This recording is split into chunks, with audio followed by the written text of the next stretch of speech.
Do that one dance, baby. That one dance. Assalamualaikum warahmatullahi wabarakatuh. Perkenalkan, nama saya Adelia Husnaini Zain.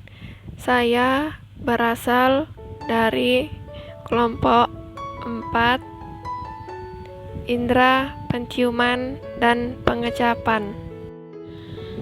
Nama kelompok 4 yaitu Adelia Husnaini Zain, Andi Gunawan, Ayumi Lasari, Rizka Handila, Ganasi Terangi Buanasari, Nadila Selviana Darmayanti, Dwi Aprilida, Muhammad Nur Kobi, Yohanes Prayoga. Perkenalkan, nama saya Andi Gunawan.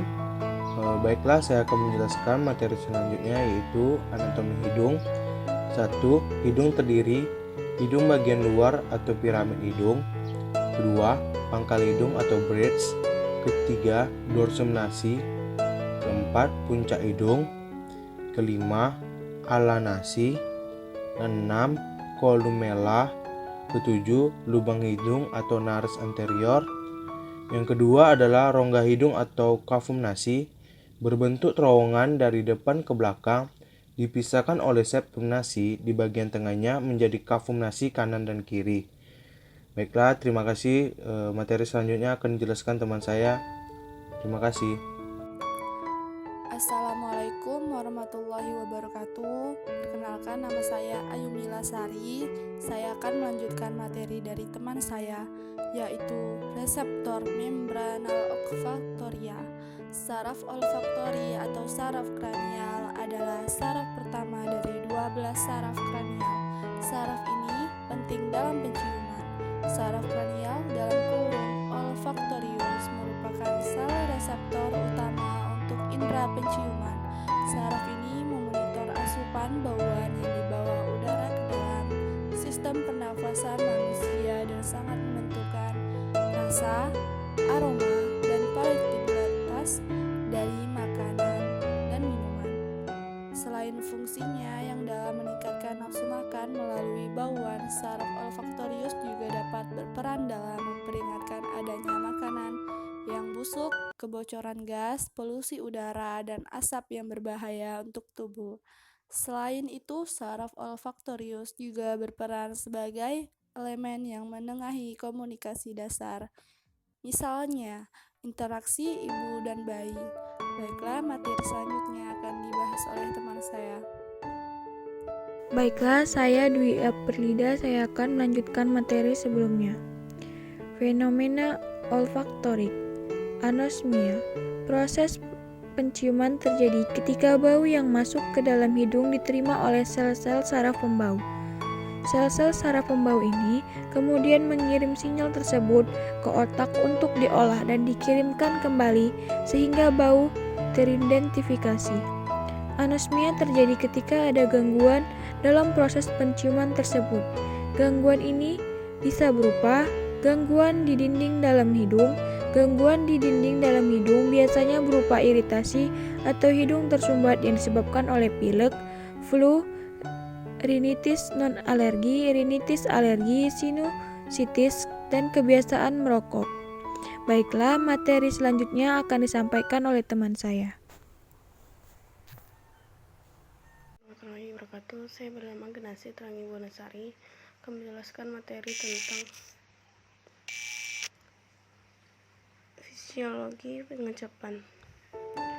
Sebagai indera pengecap, lidah memiliki reseptor rasa untuk merasakan makanan, minuman, atau apapun yang masuk ke dalam mulut.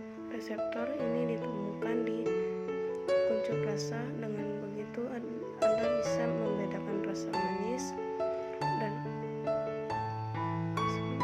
asam, asin, pahit, enak atau tidak enak. Dan sekian dari saya. Assalamualaikum warahmatullahi wabarakatuh. Baiklah, perkenalkan, nama saya Yohanes Prayoga. Saya akan melanjutkan materi yang baru saja dijelaskan oleh teman kami, yaitu genasi. Lidah bisa saja bergerak bebas di dalam mulut, sehingga lidah dapat membantu mengolah makanan dan minuman dari padat menjadi lembek supaya mudah untuk ditelan. Saat mengunyah, lidah dan pipi bekerja sama untuk menggerakkan makanan di antara gigi sehingga bisa dikunyah. Lidah menekan makanan yang hancur atau bolus ke langit-langit dan menggerakkan bolus ke tenggorokan, memulai proses penelan, lalu masuk ke dalam lambung dan diolah oleh alat-alat pencernaan. Gerakan lidah ini juga merangsang keluar air liur. Sekian dari saya. Materi selanjutnya akan disampaikan oleh teman kami, yaitu Nadila. Terima kasih.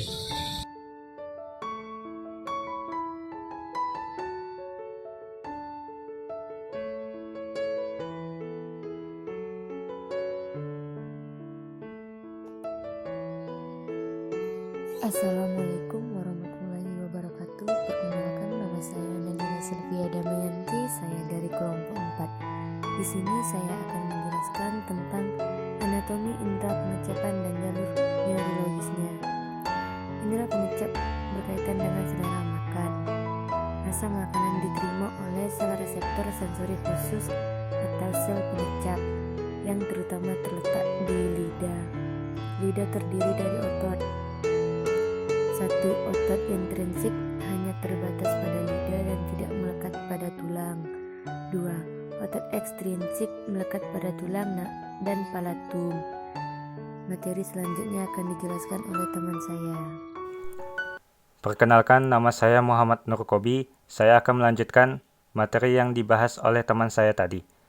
Membedakan berbagai fenomena cita rasa yang dapat dirasakan indera pengecapan serta adanya fenomena AG usia. Rasa makanan yang terikat mikrofili menghasilkan potensial reseptor yang menyebar pada akhiran basal dan sinap, mengaktifkan ujung saraf. Pengaktifan ujung saraf menghasilkan aksi potensial yang menjalar sepanjang saraf pengecap atau N. gustatorius untuk disampaikan pada pusat cecap atau sentral gustatorik di otak. Baiklah, materi yang selanjutnya akan dilanjutkan oleh teman saya. Baiklah, perkenalkan, nama saya Rizka Handila. Saya akan melanjutkan materi dari teman saya tadi. Amplitudo, reseptor, dan frekuensi aksi potensial sebanding dengan konsentrasi zat yang dicecap. Sel pengecap secara kontinu berganti setiap 10 hari melalui proses regenerasi dari sel basal. Serabut saraf pengecap penting untuk mempertahankan sel pengecap dan regenerasinya. Baiklah, itu saja yang dapat disampaikan oleh kelompok kami. Sekian dari kelompok kami, terima kasih.